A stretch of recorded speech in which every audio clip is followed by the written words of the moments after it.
Hi guys, it's Jordan from P&P Campers. I'm just going to be doing a handover video on this leisure drive Vivante. So it's a blue VW Transporter based 63 plate, so that's late 2013, early 2014. So what I'll do, it's going to be a fairly short video because the van obviously isn't massively big. It's not too much to show you inside either. But what I'll do is I'll show you around under the bonnet, and then I will go around the whole outside of the van and sort of show you what we've got going on. So, over on the left-hand side, we've got your air filter inside this box here, power steering fluid here at the front, and your brake fluid up here at the top.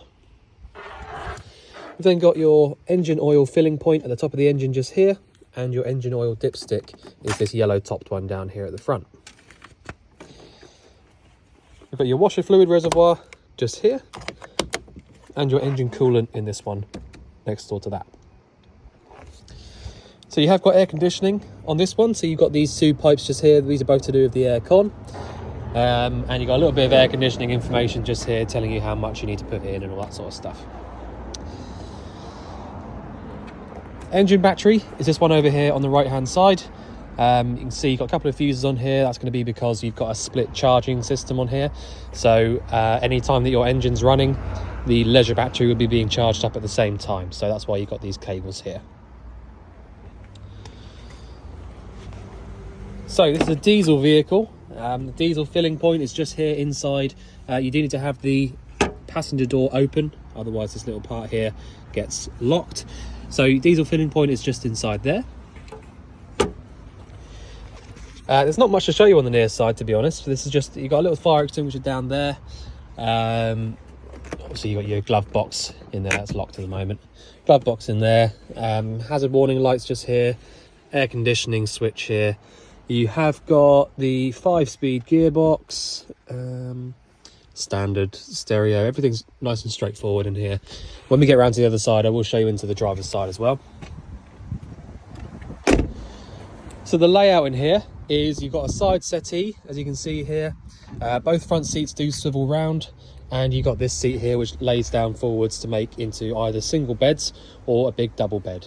So it's nice and straightforward how you do that. But yeah, so it's quite a popular little layout in these VWs. You don't tend to get these this sort of layout very often, but when they do come around, they are very, very popular. So at the back of the van, I just mention as well, you have got the full-size Fiamma F45S awning as well, so that would be a nice big wind-out awning on the side of the van. At the back of the van, you'll notice I've got the table here. I've just put that down on the floor for now because normally it would sit here, covering up this toilet cassette locker. So because the leisure drives are a really nice quality conversion, they actually have the option here of the full-sized Thetford toilet. Okay, so you can use the toilet just there, and then you can have this completely closed off. There is a curtain rail up there at the top. So, because it's a proper Thetford toilet, you do need the proper Thetford toilet cassette, which is down here. So, to use this toilet system, it's really straightforward. You've got the flush fluid, which sits in this little reservoir at the top, and your flush fluid reservoir, or the level for that, is this one here on the left. So you can see there, you're about half full here at the moment, which is where you want it to be, really.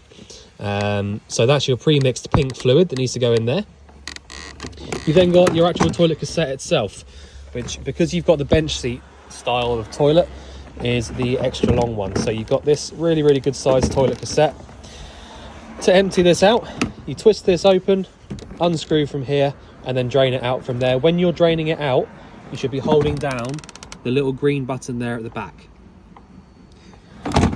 Once you've emptied it out, you need to put a cap's worth, or 2 caps worth, because it's a bigger one, of the blue fluid back inside the cassette, and then push the cassette all the way back in, making sure, when you've got 2 hands, it's a lot easier. I have to do that one after the video. But you need to make sure that this little handle here sits up underneath these little rungs, otherwise it won't go in all the way.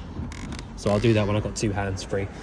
But that is the toilet cassette. You've got the tow bar at the back just there.